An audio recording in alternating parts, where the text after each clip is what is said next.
I think that is probably long enough. We're on 12:01 and we'd like to leave as much time as we can for a really great conversation. Hello, everybody. My name is Tiffany Crawford and I'm the Co-Director of Climate Change and City Resilience at the City of Melbourne, and I will be your MC today.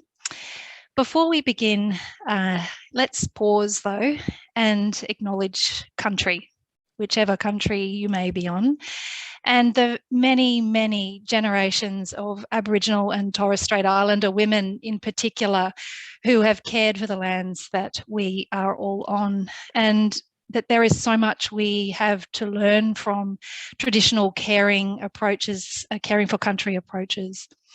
I respectfully acknowledge the traditional owners of the land I'm on today, the Wurundjeri Woi-wurrung people of the Eastern Kulin Nation, and I pay my respects to elders past, present and emerging.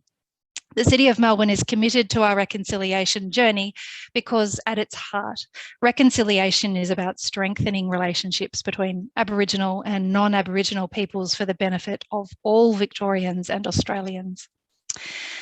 Hello again, and I'd like to formally acknowledge and welcome our speakers today.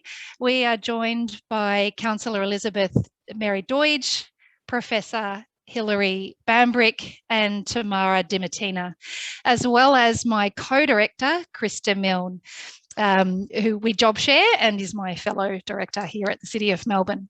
I'd also like to acknowledge councillors who are present and our executive leadership. In particular, I believe that councillors Jamal Hakim and Rohan Lepet are with us, and Alison Layton, the Deputy CEO here at the City of Melbourne. If you wouldn't mind just noting that today's event is being recorded and shared with others who have registered for the event.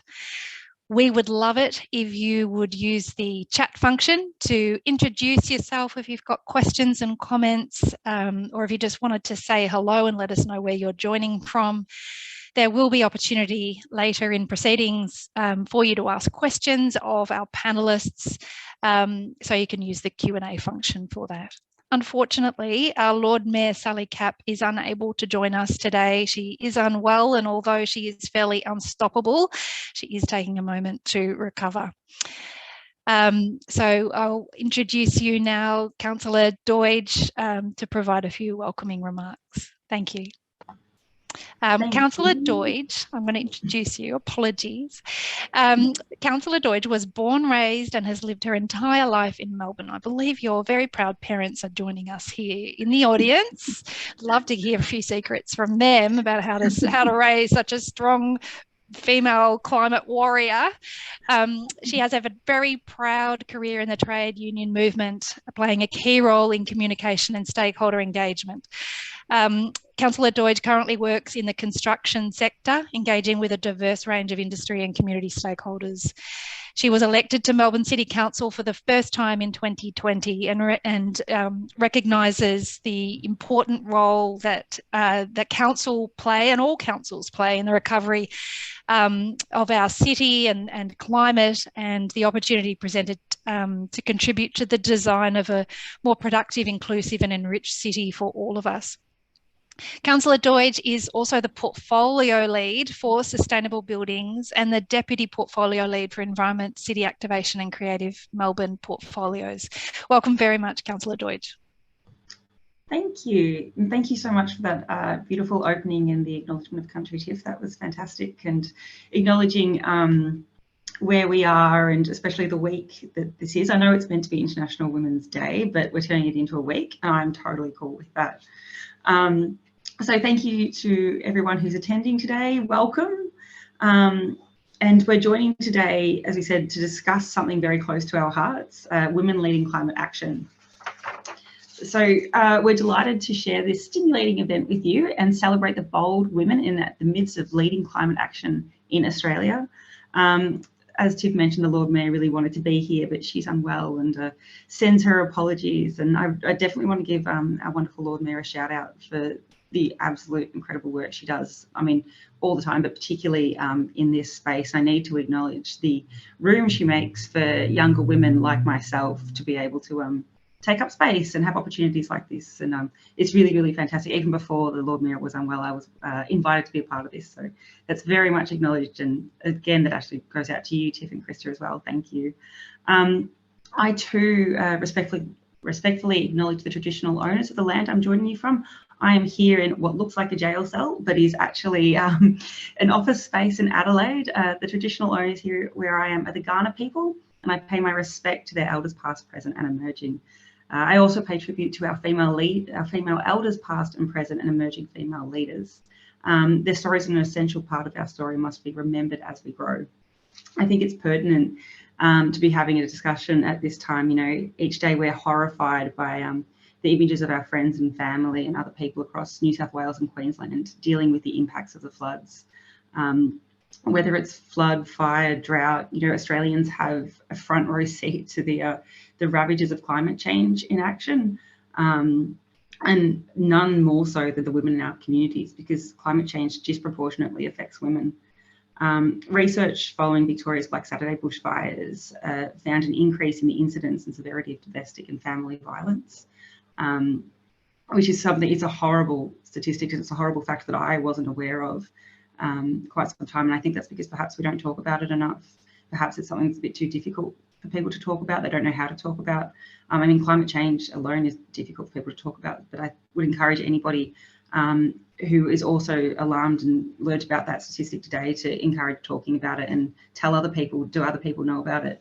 I mean, it's not a friendly topic. It's not something we want to talk about, but I think it's very, very important. According to the United Nations, 80% of those displaced by climate-related disasters and changes around the world are women and girls. And the health and financial impacts on climate change are even more pronounced for women who sit at the intersection of those minority groups. And I think International Women's Day, it's very important that we're talking about intersectionality, and particularly in this space. So 70% of the 1.3 billion people living in conditions of poverty are women. In urban areas, at least 40% of the poorest households are headed by women. And we cannot allow a crisis to cause women living with disabilities, those in the LGBTIQ community, migrant women and women living in rural, remote, conflict, disaster-prone areas, you know, to disappear even further into obscurity, and which is just going to happen if we keep heading in the way that we're heading, in the direction that we're heading in. You know, our inclusion and equality initiatives need more and more to take into account the impact of climate change. And when we're talking about climate change too, we need to make sure that we're looking at gender equality and intersectionality in that as well. You know, the time for debate and discussion is rapidly dwindling. It feels like it's almost like falling between our fingers, especially last November during COP26.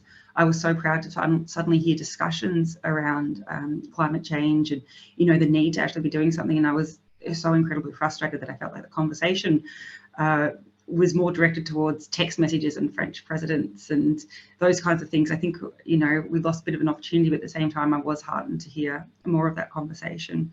You know, we all need to commit to tangible, large-scale solutions, vital for the health and the future of our world, and in particular women. You know, in Melbourne, we are proud to set the standard in climate action and sustainability in many ways. We have declared a climate and biodiversity emergency, and we act on clean energy innovation. And I know, Tiff and Krista, you'd be able to speak to this if anybody has more questions later on or wants to know more about this, but there's so much incredible work we're doing in the City of Melbourne, headed by the wonderful women in this space. You know, in 2017, the City of Melbourne led the transition away from coal, and that was through a 10-year, $150 million renewable energy group purchase agreement. In an Australian first, the Melbourne Renewable Energy Project saw a group of local governments, universities and corporations collectively purchasing renewable energy. We've now delivered 2 energy purchasing agreements, reducing the equivalent of 5% of the city's emissions, leading Melbourne to be the first capital city council in Australia powered by 100% renewable energy. The wind farm supplies energy for town halls, bank branches, universities, streetlights across Melbourne, and its model's actually been replicated across Australia, which is really, really cool. We're building on the success with Power Melbourne, and if you haven't heard about that, do keep your ears and eyes open for that one. Power Melbourne's basically going to unlock, you know, the possibilities of what could we say, coordinated neighbourhood scale batteries, which will deliver more renewable energy into the grid. You know, and that's as well as creating new research, education, training opportunities for women in STEM. And it will also give residents and small businesses access to affordable and renewable energy. So the average City of Melbourne resident lives in an apartment building. 51% of our women, of our residents are women. They're important stats for us to take note of. And this group is currently, these are the guys in the apartment building, sorry, are currently locked out of renewable energy options such as on-site renewable energy generation or collective power purchasing agreements due to the property type or the scale of energy use. So Power Melbourne is already underway and will play a lead role in reaching our ambition to become a city powered by 100% renewables by 2030 and reach net zero emissions by 2040. So Tiff mentioned earlier that I lead the Sustainable Buildings portfolio, and I'd love to tell you a bit more about that in the panel discussion. So if you have any questions or anything, please ask. Although I must admit, it sounds very technical, but I think at the moment it's much more of a creative space. And that's why opportunities like this are so important, because without these conversations and without fantastic people getting together and putting their ideas together, we don't have solutions. We can't come up with solutions. And that's very much the space myself with the wonderful work of our council officers are in at the moment. So, you know, it really comes from the fact that our community wants our buildings to be built to the highest environmental standards. And it's not just that it's something we want. I think it's becoming very clear that it's something we absolutely need. You know, to meet this expectation, we're going to have to continue to improve the planning provisions that guide development. But I'll get on to more about that later. And getting a few waves. Yeah, there's also a huge incentive for environmental building, because it's, you know, we work in office spaces, we live in apartments.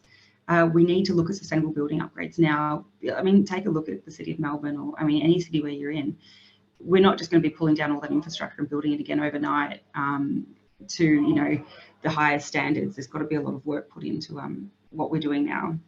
So I look forward to hearing from our expert panel today. Thank you, everybody. There's some really exciting conversation that's about to begin, so I'm not going to rabbit on for too much longer. But I hope that everyone comes away inspired, energised, and looking forward to taking action in their local communities today. And I also look forward to seeing you all back in our city soon. And this is something that I do have to mention, because it is absolutely critical that, you know, Awesome Autumn is well underway. Moomba is going to be kicking off next weekend. The start of the AFL men's season is always a lot of fun, especially because we'll have our wonderful MCG in the heart of our city to be getting back to. And I don't know if the rest of you like to eat as much as I do, but the Melbourne Food and Wine Festival is kicking off soon. So, oh, and not to forget the International Comedy Festival. We finally got that back properly. And we had it last year, but this year it's going to be an absolute bang. So please check out as many local artists as you can. Anybody at the Comedy Festival, get along to that. Thank you so much for everyone coming along today, and I'll see you in the city. Thank you so much, Councillor Doidge, and I've got to agree, the city is buzzing, and it's so super exciting to be back in town and to have to line up for my coffee. I've had 2 already today, and that's too many for me. Thank you so much for your words. It is a very timely discussion. The UN Women's theme for International Women's Day, which was yesterday, but we're continuing, as you say, all week, is gender equality today for a sustainable tomorrow. And it's a very timely discussion to be had. And this recognises, as you've said, the contribution of women and girls around the world who are already leading the charge on climate change adaptation, mitigation, and the response to building a more sustainable future for us all. And we have an exceptional lineup of speakers who are already doing so much. I'm going to introduce you now to our first speaker, Professor Hilary Bambrick. And Hilary will be talking to us about climate change and its impact on public health. Professor Bambrick is an environmental epidemiologist who has been researching the public health impacts of climate change for 2 decades, looking at the impacts of adaptation and resilience. Hilary has consulted for the World Health Organization, the United Nations, including building resilience in national health systems in some of the least developed countries in the world. Hilary co-developed Samoa's climate adaptation strategy for health and has led the health impacts assessment for Australia's National Climate Change Review, the Garno Review. A councillor with Australia's Independent Climate Council, Hilary contributes regularly to media and public debate, advocating for rapid and well-managed energy transition away from fossil fuels to protect global health now and into the future. Professor Bambrick will be sharing her experience and research in tackling climate change and its impact on public health. Welcome, Hilary. Thanks, Tiffany. Thanks for the very kind introduction, and hello to everybody who's joining us today. I'm coming to you from Yuggera country in Meanjin, Brisbane, after a horror couple of weeks along the east coast. Behind me, you can probably just see that's my sofa bed I've been sleeping on for the last week and a half after my bedroom was flooded. So I'm one of the lucky ones. So I've only temporarily lost a very small part of my home. Many people around me were much less fortunate. And for anyone following the devastation will know in particular that Lismore and surrounds and now Greater Sydney have been catastrophically impacted. Now, I've given a lot of talks about climate change over the last 2 decades and the impacts that it has on people and communities. 20 years ago, we were modelling what was likely to happen in coming decades, and right now we're actually living through those predictions. We're seeing cascading, unprecedented events unfolding again and again, and with little time to recover in between. Mega bushfires, intractable droughts, deadly heat waves, one after the other. Only a few short weeks ago, before the floods, Brisbane was suffering through an extreme heat wave, an unusually oppressive combination of heat and humidity. The extreme rainfall, the rain bomb that's been occurring these last couple of weeks and the impacts that it is having on people and their communities is utterly shocking, but it's also absolutely no surprise. So our climate has been supercharged. Any leader who tells you that no one could have predicted these types of events has willfully buried their head deeply in the sand. For any of you who've watched the movie Don't Look Up, that's basically a documentary of the lived experience of every climate researcher since the 1990s. These are exactly the types of events that researchers and emergency management experts have been warning of loudly for decades. These events are why we need an urgent national approach to dealing with the consequences of climate change, to take action, to be better prepared, to put resources towards building resilience in our towns, cities and communities, to make sure that our health and emergency services are robust, that our infrastructure is protected, and that we have the capacity to respond adequately to mega emergencies like this one when they occur. So not only do we need to be prepared for these events, but we also need urgent and meaningful reductions in greenhouse gas emissions, because these events are only going to get worse. Our capacity to respond has demonstrably already been surpassed, as we've seen over Black Summer and now these mega floods. Our emergency response capacity simply can't keep up with the ravages of climate change, the large-scale, catastrophic, multi-region impacts that are already occurring. So first, the bad news. Because greenhouse gas emissions released to date, there's about another 20 years of warming for us to get through. We're very likely to exceed the 1.5 degree average warming target that was set in Paris in 2015. This last decade, the hottest on record, will soon be being remembered as one of the coolest. This means more intense, more frequent heat waves, more dangerous bushfires, and these are occurring in areas that weren't previously prone to bushfires. Prolonged drought and more extreme rainfall, as we've been seeing. In terms of health consequences, there are the direct impacts from these extreme events: heat exposure, hospitalisations and deaths, injuries and trauma. And there's also mental health impacts on survivors. There are also other impacts such as mosquito-borne disease, which is something especially to be on the lookout for after periods of heavy rainfall. Thunderstorm asthma, which you're familiar with in Melbourne, because climate change means more pollen, and that pollen is also more allergenic.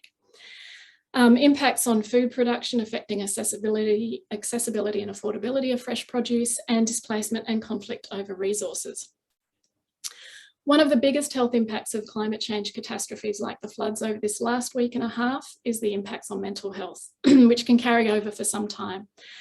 After the Queensland 2011 floods, reported incidents of family violence increased, and residents affected by the floods were more than five times more likely to report poorer health, and more than twice as likely to report post-traumatic stress disorder than those who weren't affected by the floods. loss of loved ones, homes, family treasures, cars, businesses and livelihoods, and also loss of livestock and pets cause both acute and long-term mental health trauma. Women and girls around the world, as it's been mentioned, bear more of the brunt of climate change than men, in large part particularly because they're overrepresented in poverty. Climate catastrophes exacerbate inequality. Women are much more likely than men to die in a disaster. They might be less likely to swim, less literate, have less decision-making power, can't drive, can't be out unaccompanied. All those sorts of factors really impact on women in an emergency. Women are also more likely to be providing care for those in a disease outbreak. They're also more likely to be vulnerable to violence in emergency shelters. They're also more exposed quite often to injuries from having to travel further, for example, to collect water if there's no water available where they're living. And they tend to put the nutrition and medical needs of their family before their own. So we've seen just here in Australia examples of this where women working from home during COVID were still doing the lion's share of childhood and other unpaid domestic work. So now for the good news. The action we take today still matters. In fact, it matters now more than ever. So if the world can halve its emissions this decade and reach net zero by 2040, we do have a chance of avoiding the worst consequences of climate change and being able to stabilise temperatures below 2 degrees before slowly coming back down to where they should be. For Australia to do its fair share, that actually means cutting our emissions by 75% this decade and reaching net zero by 2035. The only way to do this is to switch to an energy system based on renewables. Because of the decades of delay, there's now no room for any amount of coal or gas expansion in Australia. That's a cold, hard fact. Gas is not a transition fuel. It's a dangerous greenhouse gas, and it's also bad for our health and our children's health wherever it's burned. So we have a very small window of action, 8 years, if you like. More good news. It's worth noting, as has been mentioned, that it's frequently women who are leading action and advocacy in climate. And this is true in Australia and internationally, and it's often young women. So whether it's Greta Thunberg in Sweden, Vanessa Nakate from Uganda, or Anna Rose in Australia. What also gives me hope is the growing cast of women in Australia who've stepped forward as independent candidates in both the House of Reps and the Senate in this coming federal election on a platform of climate action spurring on national conversation, because this is the conversation that we need to be having right now. Thank you. Thank you so much, Hilary. That was really inspiring and while sobering at the same time, terrific to also reflect on what we can do and the positives of the conversation.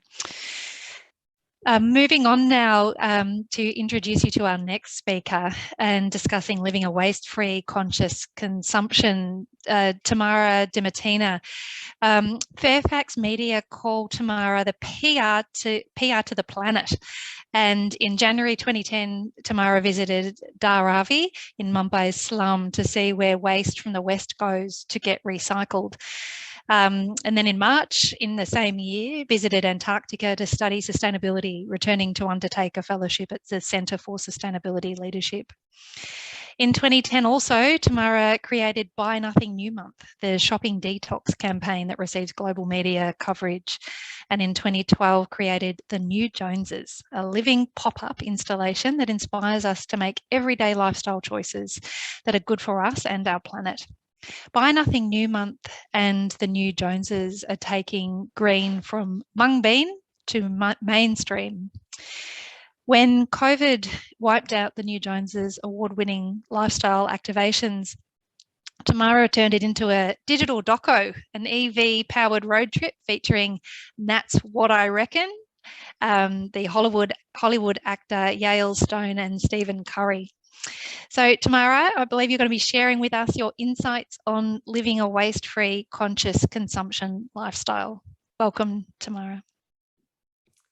Thank you very much, Tiffany. And I'm glad I remembered to take myself off mute. I'm coming to you today from the lands of the Kulin Nations, and I'm very honoured to be amongst all of you here today. Thank you for having me. I feel like I think many women suffer imposter syndrome, but certainly on a day like this, in the company that I'm panelling with, I'm not a climate change expert. I'm just an everyday person who thinks the way that we are living and consuming on our planet is nuts. My background is PR and communications, media relations, and I used to work for a PR agency, FMCG, which is fast moving consumer goods, which couldn't be further from where I am now.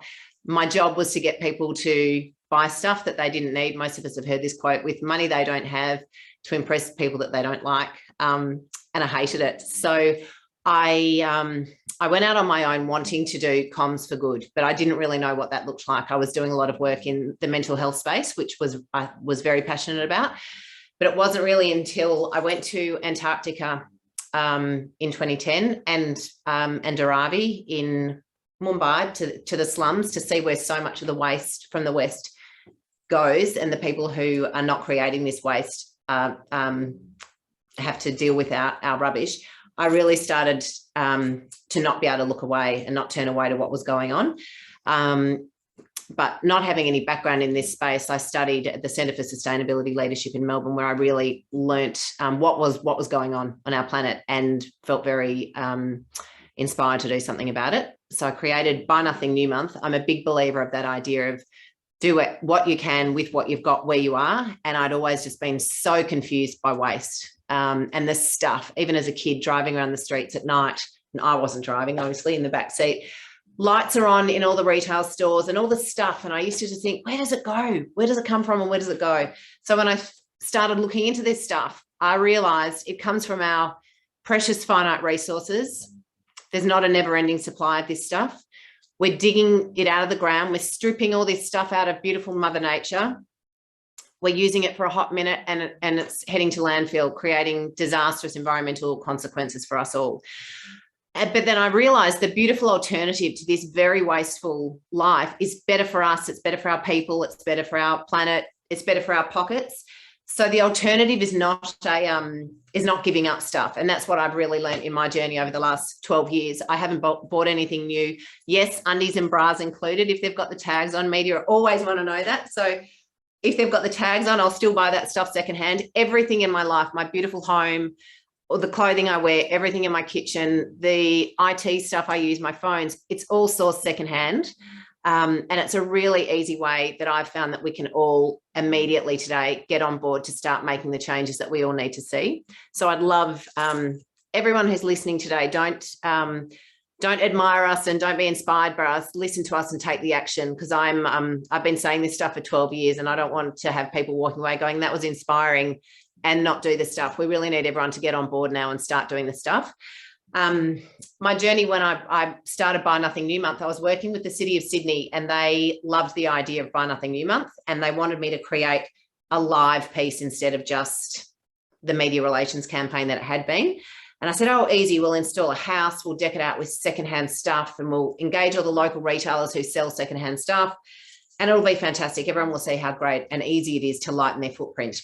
And how wrong I was 12 years ago. I got slammed by the then Premier, who was saying I was nuts and everyone should ignore Buy Nothing New Month and everyone needs to go out and shop more and buy more stuff.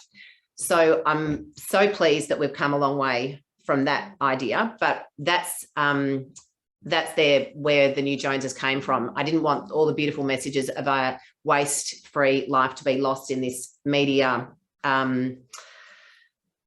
I want to use the term shitstorm, but I probably can't say that. It was a media shitstorm.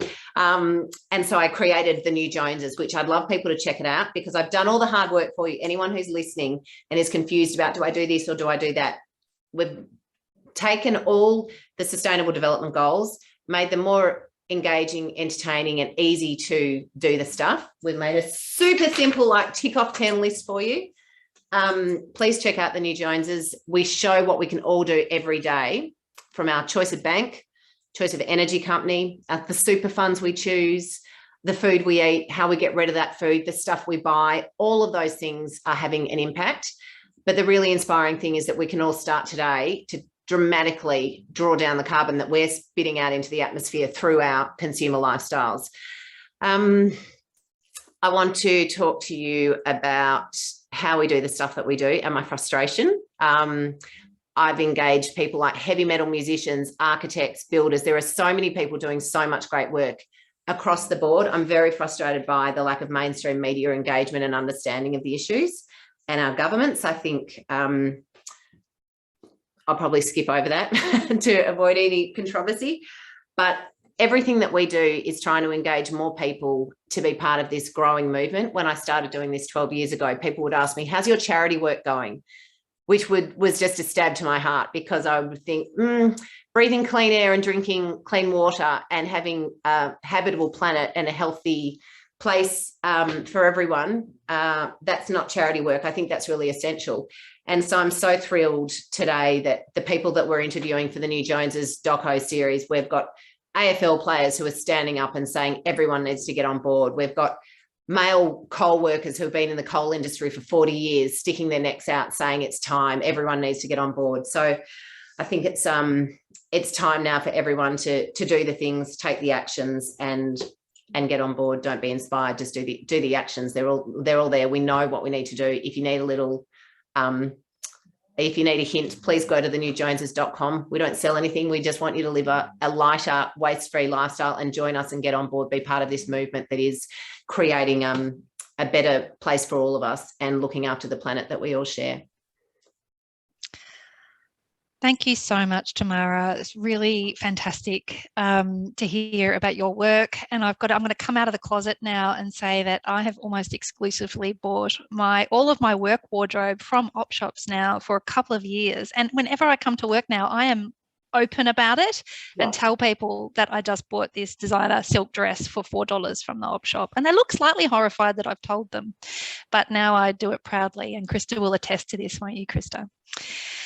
But we'd love to find out more about the New Joneses, and we'll all be going online. We're going to have a point what you said, Tiffany. I love that, because you've just nailed it. It's buying secondhand stuff. It's activism that you can wear, because people always say to me, where did you get that? And my response is always the same. It's always from an op shop. So your spending and your consumption is going to help the op shops do their amazing work in the community, and it opens up the conversation. So I'm really pleased that you said that. Great. We're going to have a panel discussion now, and I'm going to hand over to my brilliant job share partner, Krista Milne, but not before I introduce her. Krista has worked in sustainability for a really long time, and we work together in another capacity here at the City of Melbourne, and she's led a lot of our world-leading initiatives here at the City of Melbourne. So I've just embarrassed you a bit, Krista, but we look forward to this conversation. I'll hand over to you now. Thank you, Tiffany, and thank you to all our speakers for those inspiring words, stories about your work in the climate change space. It's a great pleasure to join the stage today. It's always a pleasure. Tiff and I have a great time job sharing and living out gender equality and making it work for us, and that's been a really pleasurable experience in our career. Really fantastic to continue the dialogue. Please, if you have questions, post them in the chat. We've got a few that we'll start off with, but we'd really like to get to audience questions. So please, please share those.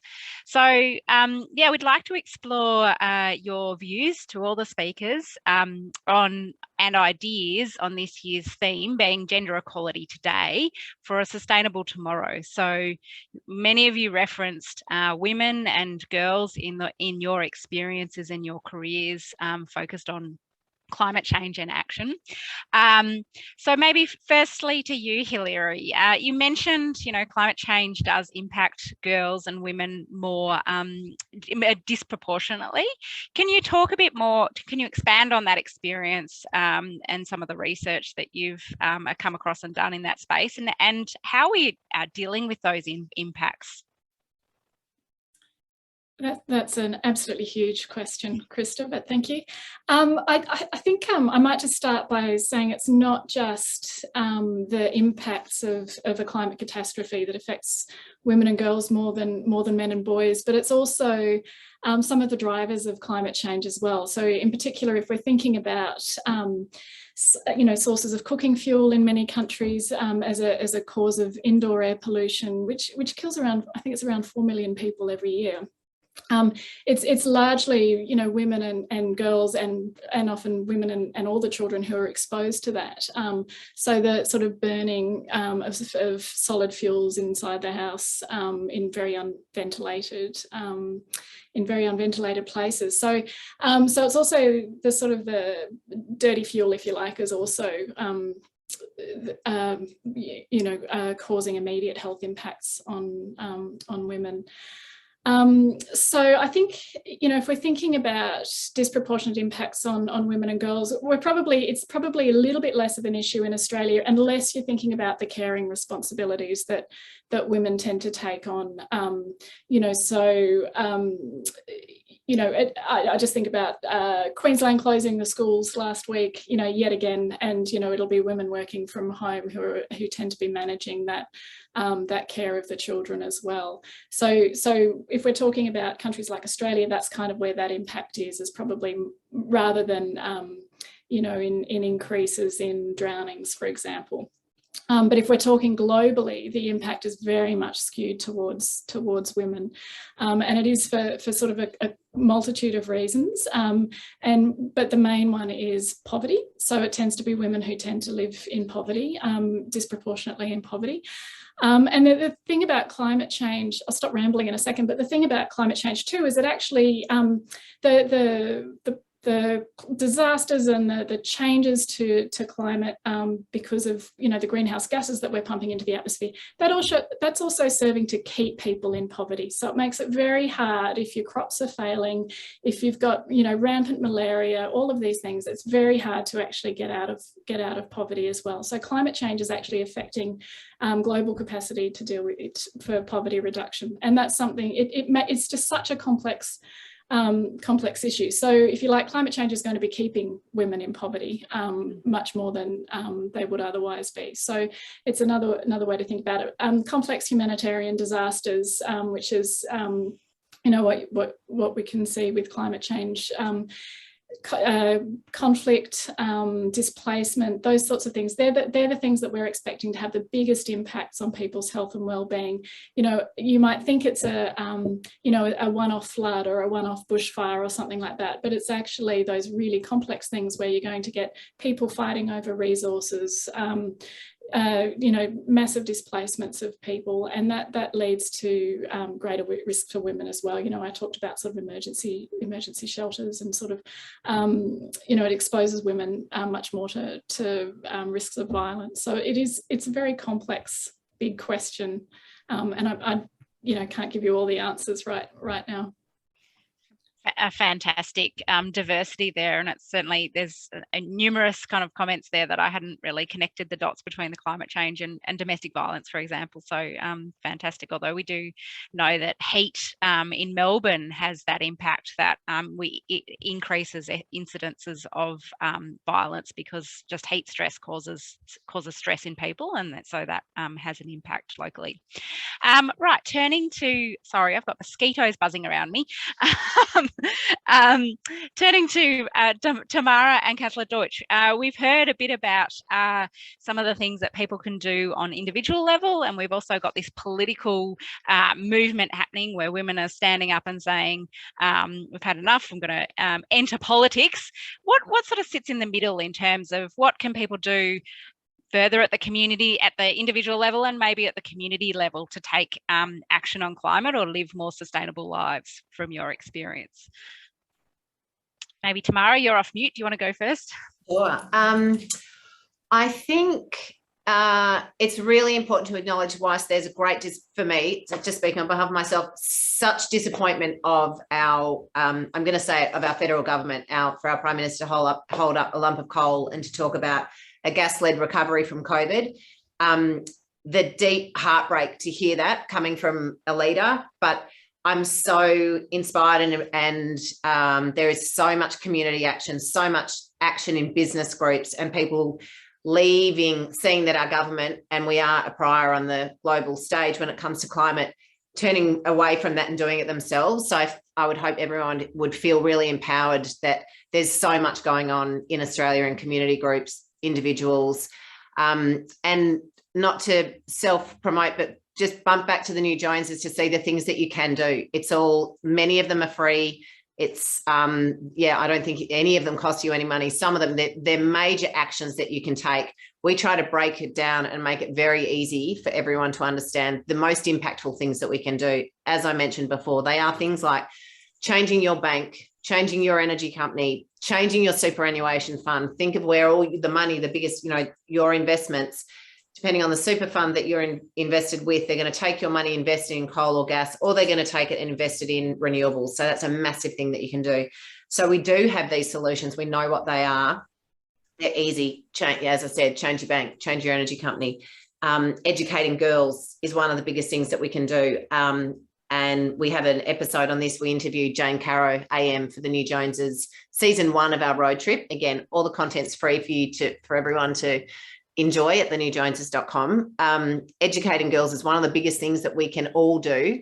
I'm not going to go and teach a girl individually, but I can support the organisations like One Girl or these incredible organisations around the world that are supporting the education of girls. When women and girls are educated, it changes the world. So there's the old quote, I think, educate a boy and you educate an individual, educate a girl and you educate a nation. So the impact of educating girls, they go on to marry later, have fewer children and can make better decisions. They know more about their own rights, make better decisions for themselves, for their communities, which impacts the way that they live and the way that they experience the world, their impact on the world. So find a local organisation, support the education of girls. That's another massive thing that we can do. We have all these solutions at our fingertips. Again, it's simple. It's like all the things, we know what to do. So get on board, do it today. Go to the New Joneses and see what you can do. Print it off and start ticking it off. Some of them are so simple, but so impactful. Great, thank you. And Councillor Doidge, your perspective on the communities that you are within, whether that's through your councillor role or your role with the CFMEU, what's your perspective on actions that we can take and how the role of women in those actions? I kind of want to echo a little bit of what Tamara was just saying, to be honest. I think conversations, education's important, and it's, I don't want to say it's underrated, but, you know, I think we take for granted that education is doing a course or doing something, you know, formally to educate ourselves. But some of the best opportunities I've had to educate myself and other people have genuinely been through conversations and collaboration and, you know, going out for brunch or something with my girlfriends, and just talking to them about what I know, what my experiences are in terms of climate change impact. Even speaking about, you know, the disasters we've seen up in New South Wales and Queensland, just explaining to people, well, you know, the connection between that and climate change. It's not obvious to a lot of people, especially, I think a lot of our people, a lot of my friends in particular, they're not engaged in politics or social justice matters necessarily, but they do care when they understand. So when I take the minute to explain it to them, their minds are blown and they're, you know, they're completely taken back, you know, absolutely horrified. And the more we have those conversations, the more people are going to become involved in getting themselves educated, educating others, and taking climate action themselves. Never take for granted what somebody knows or, you know, what they think they want to know. And yeah, I think that's possibly the best thing we've been doing. And I suppose on a community level as well, the more we have those conversations, the more people want to get involved. I mean, with my work at the CFMEU, building and construction industry, I'm one of the first people that's begun talking about, I suppose, the environment and climate change within the realms of the work that we're doing at the union. And there are so many people who are interested in finding out more and want to get involved and want to know what they can do. And, you know, and there's all these projects we're looking at launching and kind of getting involved in just by having conversations. So, yeah, get educated, educate others. In terms of those within the CFMU or in the sustainable buildings sector, which I know is a strong interest of yours, can you see some strong leadership opportunities that emerge for women in that space in taking action, in sort of bringing, in general, women's interest in climate change and then sustainable buildings together? What opportunities do you see for women's leadership in the space? Absolutely, there are opportunities and huge opportunities. And you know what? One of the best things for me about kind of the intersection between the construction and building industry and action on climate change is that it's really an emerging field. There's a lot of work being done, I guess, in the domestic sector, and there's a lot of conversations about, you know, how to build sustainably and what the perfect building should look like. But in the scale of things, and considering the amount of, you know, work there is around engineering and all that kind of stuff, it is very much a new field. So this is a perfect space for women to dominate and to shape. You know, we don't have to, you know, walk in the shadows of men who have been doing this for hundreds of years before us. You know, it's something new that we can take and we can make it our own. And, you know, there's so much space for innovative thinking, again, for education, how I take my messages around climate change and speak to other people about it, especially those people who haven't been engaged in conversations, is completely shaping for the first time the way that we're going to be having those conversations from here on. Because, oh, I just spilled a large glass of water, excuse me. Because it hasn't happened before. So that's a huge opportunity. And you know what, I think, not to play on stereotypes or anything, but there's an opportunity to use that to your advantage sometimes. It's some of the blokes that I work with, I mean, they associate climate change with caring, and that's a traditional woman's thing, and, you know, oh, we don't know how to do that, but it also means their eyes and ears are open to what we've got to say, you know, and it's a place, there's plenty of room for us there, and where there's not room, we're there and we're taking up space. And any women who have ideas or want to get involved, have the conversations, get involved and take up space, start talking to other people about your ideas, because the opportunities are there. There's some fantastic perspectives, and certainly align with my experience in the space over many years. And something that I, as a manager, constantly found interesting was that I only had women applying for roles. And it's like, why is this? You know, you can't, you know, you want a gender diverse team when you're building a team, but it was often challenging because of some of those things. Okay, moving back to Hilary. So what do you think some of the most pressing issues we have as a country, and in terms of what we can do to address creating a more sustainable and equal, at the same time, future for everyone? Right. Well, thanks, Krista. Again, a really huge question. If we, in Australia, if we could transition our transport, that would do a great deal. So that's the largest single contributor, if you like. I'm just talking climate change at the moment, to greenhouse gas contributions in Australia. So we basically need to electrify our energy system and use clean sources of energy to produce that electricity. So solar and wind. We now have battery storage. So, you know, again, anyone who says, oh, but the sun doesn't always shine and the wind doesn't always blow, that's what batteries are for.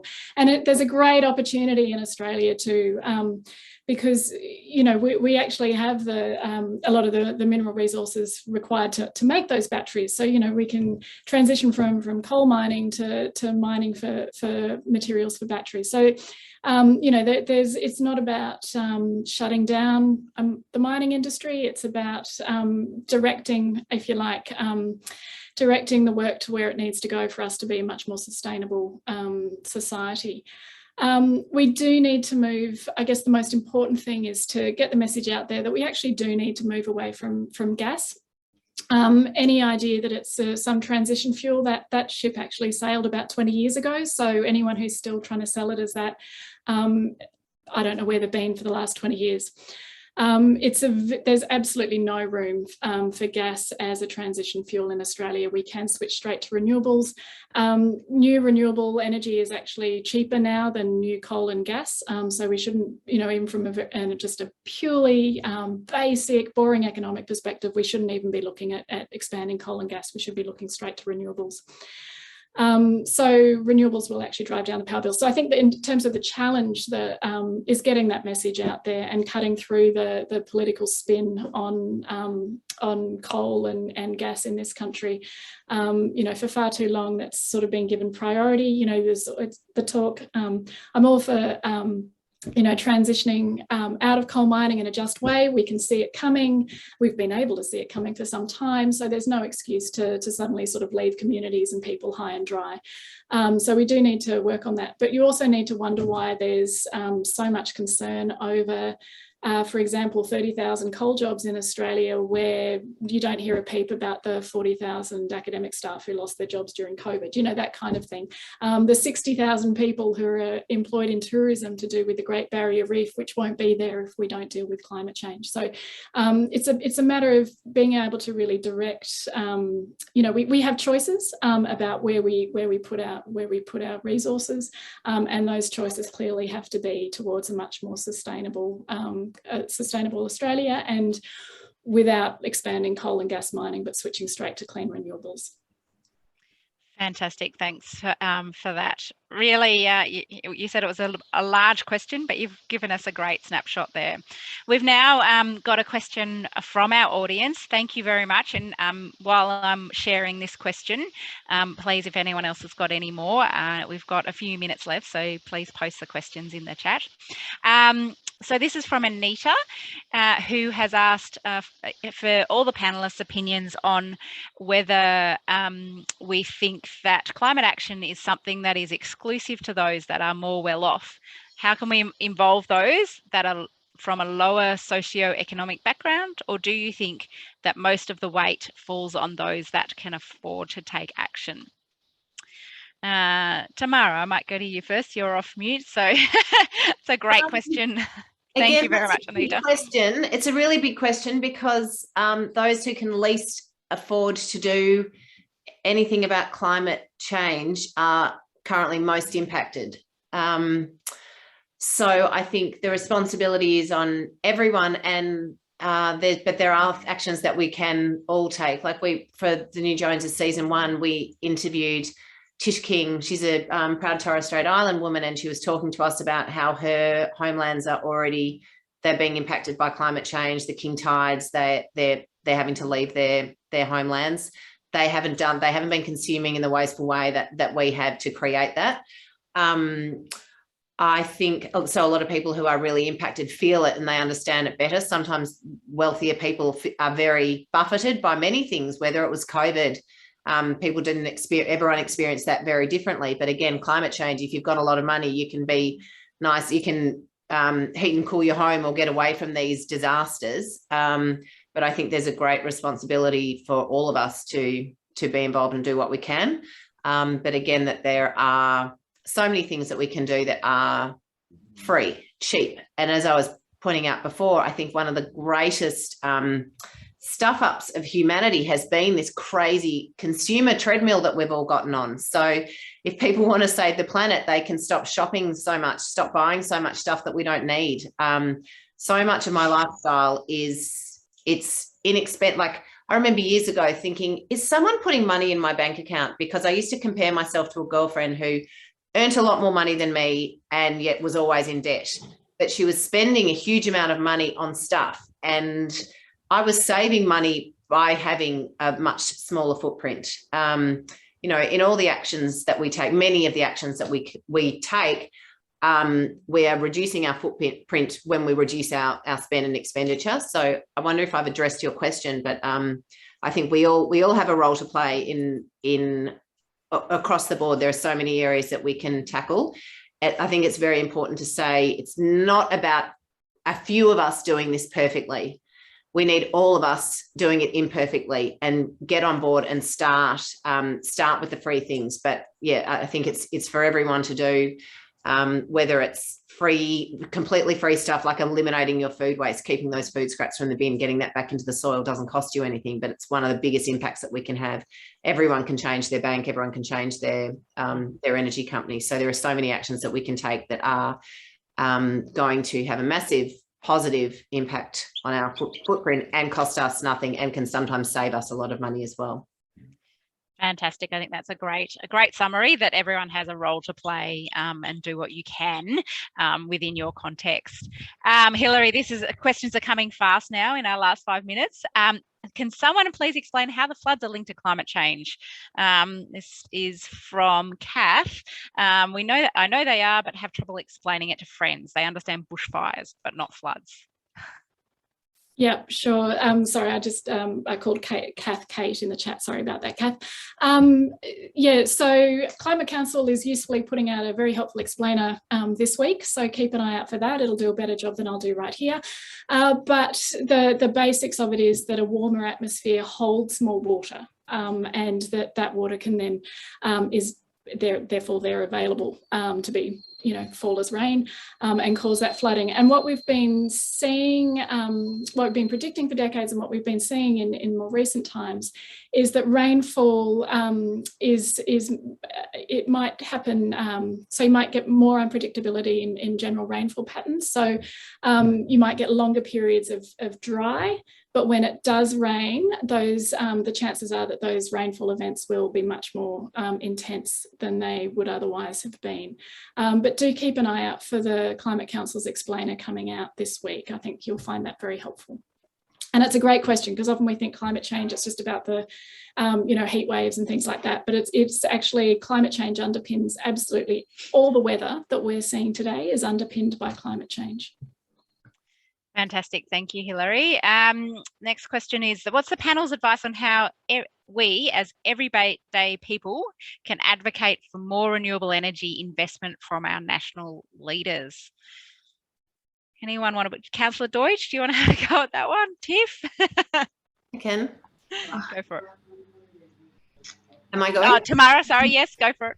Mine's not so much about advocating with the leaders, but everyone can change your energy company today. Have a look. You can Google, I think Greenpeace have a fantastic list that they put out every year on who are the greenest energy companies in the land, and change, like vote with your dollar. Support the companies that are heavily investing in renewable energy. And I will say, not to name any names, but the biggest energy companies that we know are, some of them are the biggest polluters in the country. And many of you listening today will be giving your money to those companies. So pick up the phone, use the internet, find out who is the company that you can give your money to and help them with the transition to the renewable energy future.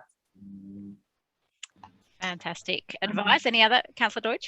Yeah, I just want to weigh in. I think the best way to send a message to the federal government is on election day. Your vote is the strongest message you can send, and don't think that your vote ever gets lost amongst the millions of other Australians. They look at every single first preference vote and where it went. Every politician does. And even if you're on in a safe seat or you don't think it matters, trust me, it absolutely does. Vote for the party that you believe will deliver the best outcome for the climate, and take note of the parties that preference the coal mining industries, all those kinds of, let's say, anti-climate change action industries. Fantastic. Well, we have reached 1 minute before 1 o'clock. So I think that's been a great discussion. Thank you for your perspectives, Tamara, Councillor Doidge and Hilary. And I'll hand back to my job share partner in crime and in action, Tiff Crawford, to wrap up.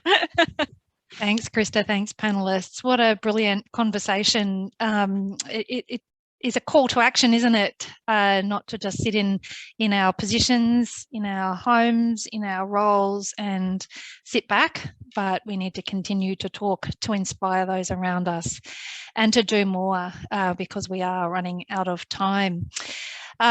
We've heard today that higher levels of gender equality are linked with greater action on climate, and we know that women's leadership can and already is driving progress on climate policies.